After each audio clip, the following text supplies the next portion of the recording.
कार्तिक महत्तम की पावन कथा का रसास्वादन करने का सौभाग्य मिला है। देवाधिदेव महादेव की करुणा, कृपा, दया YouTube पर कथा का रसास्वादन कर रहे हैं। सभी को बहुत बहुत साधुवाद। एक कठिन है मानव की देह। यदि मानव की देह मिल भी गई तो दूसरा कठिन है भगवान का भजन, सत्संग, स्मरण। मान लो अगर मानव की देह मिल जाए, कहते हैं कौटि कौटि हजारों जन्म लेने के बाद जो सत्कर्म का पुण्य का घड़ा जब फूटता है तब मानव की देह मिल पाती है।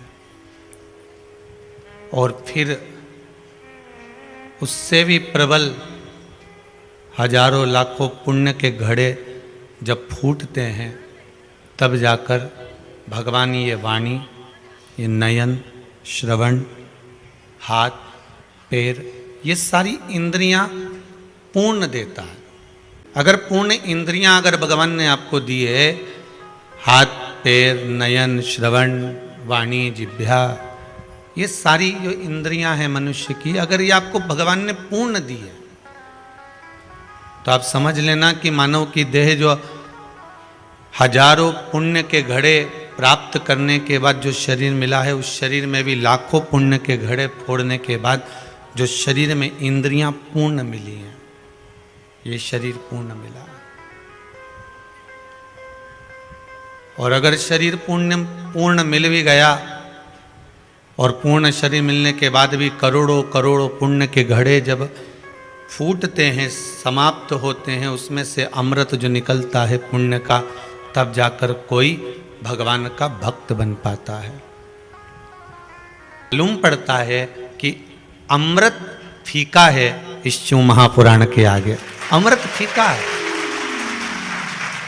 अमृत की कोई परिभाषा नहीं। अमृत केवल अमरता प्रदान कर सकता है। प्रभु अपने दर से अब तो न टालो, गिरा जा रहा हूँ, उठा लो, उठा। हे प्रभु, खाली न जाता कोई, जैसे लगा लो, लगा लो, गिरा जा रहा हूँ, उठा लो, उठा लो। बाबा, अगर तुम्हारे दरवाजे से मैं खाली जाऊंगा तो दुनिया के लोग कहेंगे इतनी उत्साह से गई थी, इतने प्रबलता से गई थी, और उनके दरवाजे पर वो कुंवरेश्वर धाम में कालों के काल महाकाल के द्वार पर इतने भाव से तू गई थी, फिर क्यों ना बाबा ने कृपा कर दी, क्यों ना करुणा कर दी। ये तेरी ही तो दया। ना सुंदर लिखा है, कार्तिक के महीने में जो तुलसी की डंडी को घी में भिगोकर अपनी कामना कर कर भगवान के सामने दिए में रखकर जला देता है, दिए की तरह उससे आरती उतार देता है, कहते हैं उसका जन्म दूसरी बार पृथ्वी पर नहीं होता, वो भगवान के गोलोक धाम में जिंदगी भर के लिए विराजमान हो जाता है। जिंदगी भर के दीप की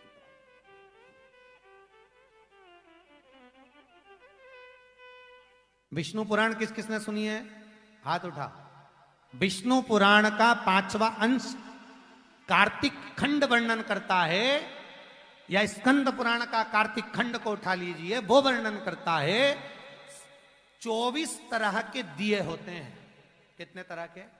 24 तरह के दीप होते हैं।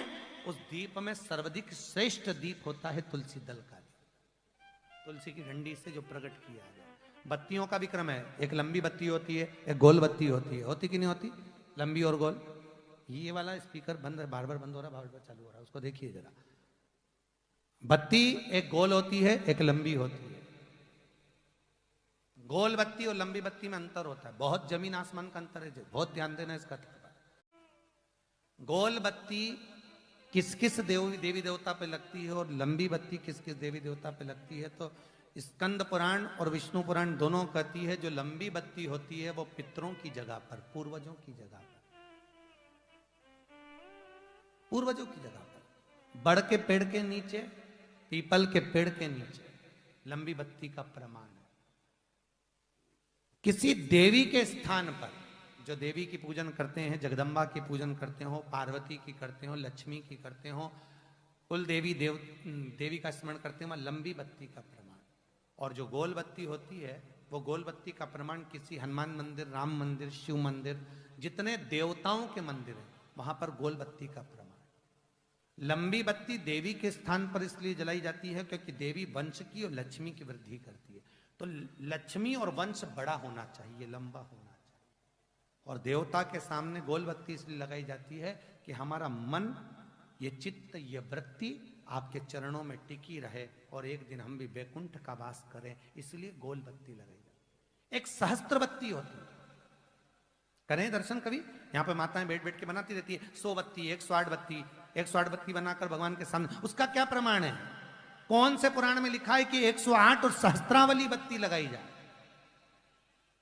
तो स्कंद पुराण में कार्तिक खंड के अंदर स्पष्ट किया गया, सहस्त्रावली बत्ती, 108 लंबी बत्तियों का जो प्रमाण है वो कहते हैं कि जिस व्यक्ति ने किसी तीर्थ को ना करा हो, पूरे तीर्थ नहीं गए हो, सारे तीर्थों का स्नान नहीं करा हो, किसी तीर्थ में दर्शन करने से वंचित रह गए हो, तो 108 बत्ती की एक बत्ती बनाकर किसी नारायण के मंदिर में, शिव मंदिर में, देवी के मंदिर नहीं, केवल देवता के मंदिर में अगर उसको घी में भिगोकर प्रज्वलित कर दिया जाता है तो सारे तीर्थों के दर्शन का फल उस जीव को प्राप्त हो जाता है। उसको सहस्त्रावली बत्ती,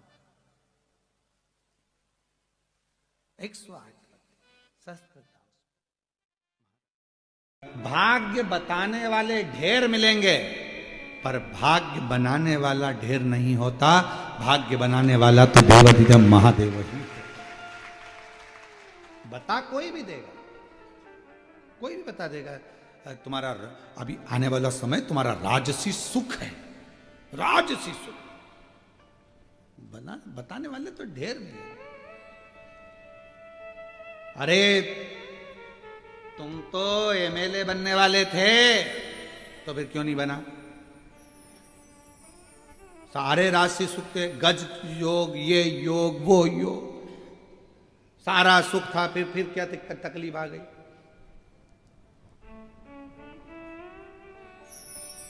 राहु घुस गया, राहु प्रवेश कर गया, ये प्रवेश कर गया, किसी ने कुछ कर दिया, कुछ धर दिया, ये सब चलता। भाग्य बताने वाले ढेर मिलेंगे पर भाग्य बनाने वाला कोई नहीं होगा, कोई नहीं होगा। भाग्य किसको बनाना है? आपको खुद मेहनत कर कर, परिश्रम कर कर, संघर्ष कर कर और शिव जी पर विश्वास कर कर आपको खुद बना। जब खुद मेहनत ही ना करोगे, दुकान पर ही ना जाओगे, नौकरी ना करोगे, सर्विस ना करोगे, व्यापार व्यवसाय ना करोगे, तो कौन देगा महाराज? किसकी सामर्थ्य?